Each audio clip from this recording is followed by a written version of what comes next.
Olá a todos mais uma vez. Vamos responder aí a pedidos duas questões da FATEC primeiro semestre. Questões de física são estas: a 35 e a questão 36. A questão 35 é uma verdadeira tragédia, dois acidentes. E a questão 36 é uma questão bastante intelectual no sentido histórico. Vai falar sobre as escalas termométricas. Vamos lá. Questão 35. Um motorista imprudente ao dirigir seu veículo popular de massa total, veículo mais motorista igual a 2 toneladas, recebe uma mensagem em seu celular e choca-se a 36 km por hora com um poste de massa considerada, esse símbolo aqui que coloquei, infinita. Podemos afirmar que a energia liberada nesse choque equivale à energia liberada pela queda de uma pessoa de 100 kg de massa do topo de um edifício de aproximadamente quantos andares? Essa questão, ela não é tão fácil porque você tem que saber duas fórmulas de cor, tem que saber as fórmulas e tem que saber converter quilômetros por hora para metros por segundo. Todas essas questões, essa daqui também, a questão 36, depois a gente vai ver, também vai exigir o uso de fórmula. Ou não, aí depende do ponto de vista também de olhar a questão. Mas vamos lá, questão 35. Eu sei que a primeiro momento eu tenho que resolver o primeiro passo aqui, que é o do motorista. Ele bateu o veículo. Se ele bateu o veículo, foi liberada uma energia cinética. Quando a pessoa choca-se, muito movimento, mv. Se é muito movimento, eu levo v ao quadrado e divido por 2. Essa fórmula aqui que a gente vai usar da energia cinética do motorista. E eu tenho que converter 36 km, 36 mil metros, por 36 km por hora por metros por segundo. Cada hora tem 3.600 segundos. Fazendo essa divisão, tranquilamente vai dar 10 metros por segundo.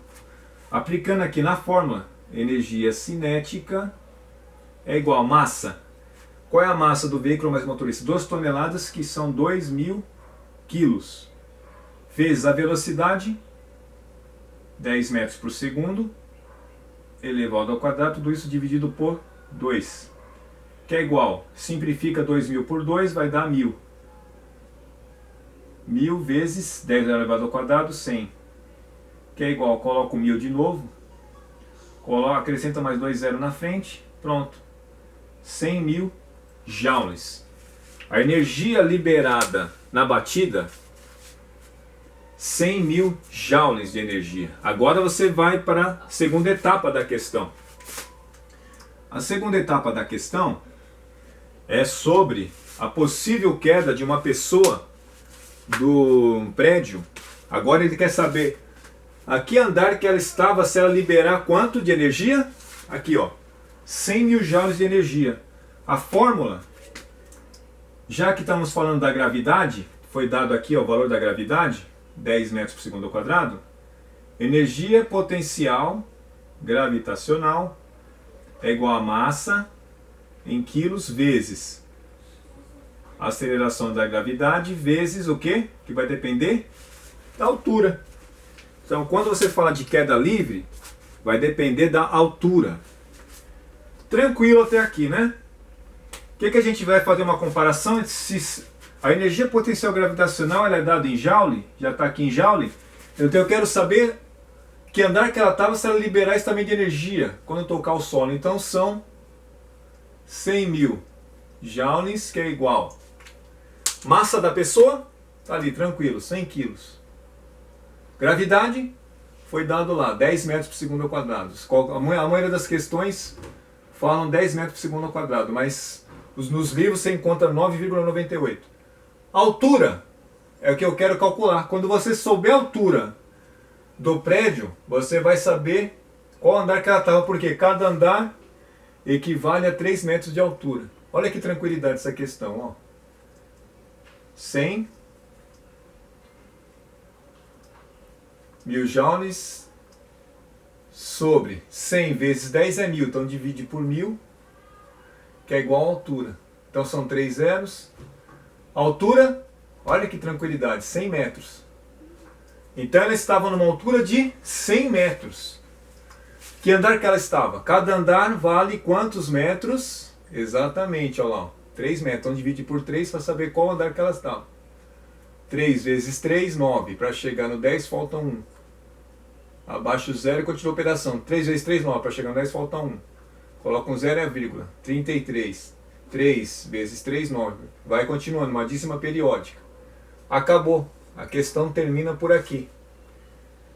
33º andar, porque é o valor aproximado. Alternativa E.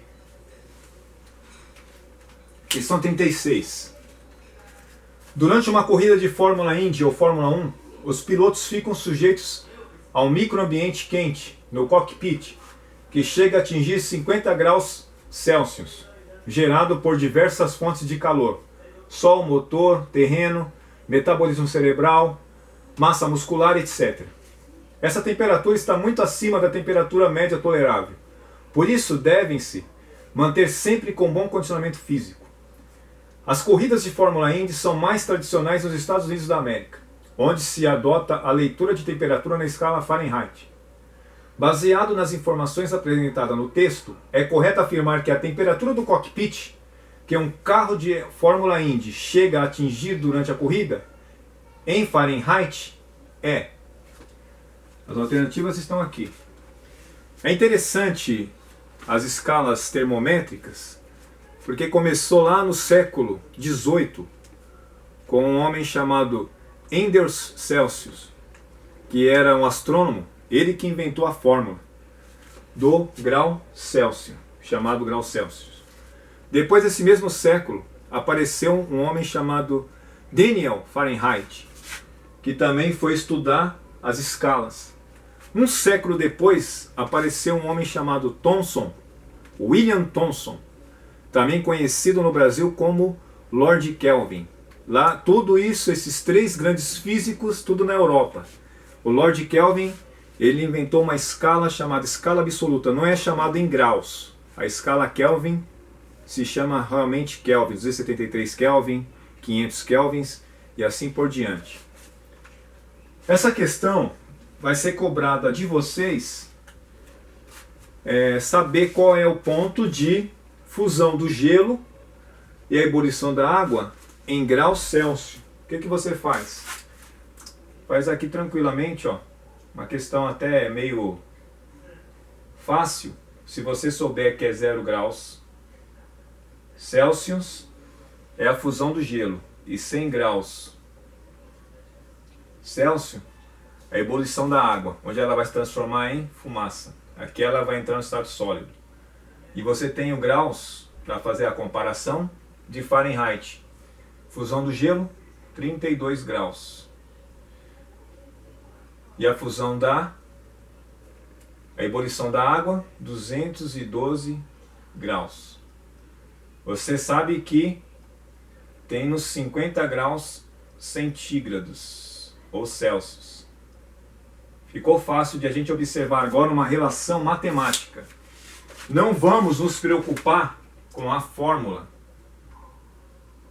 Não vamos nos preocupar qual a fórmula. Você esqueceu da fórmula, então você não tem como, mas existe uma relação matemática aqui. Se você lembrou da fusão do gelo e lembrou da ebulição da água, você usa essa relação aqui. Para chegar nesse 50, o que foi feito? 100 mais 0 dividido por 2, uma média aritmética.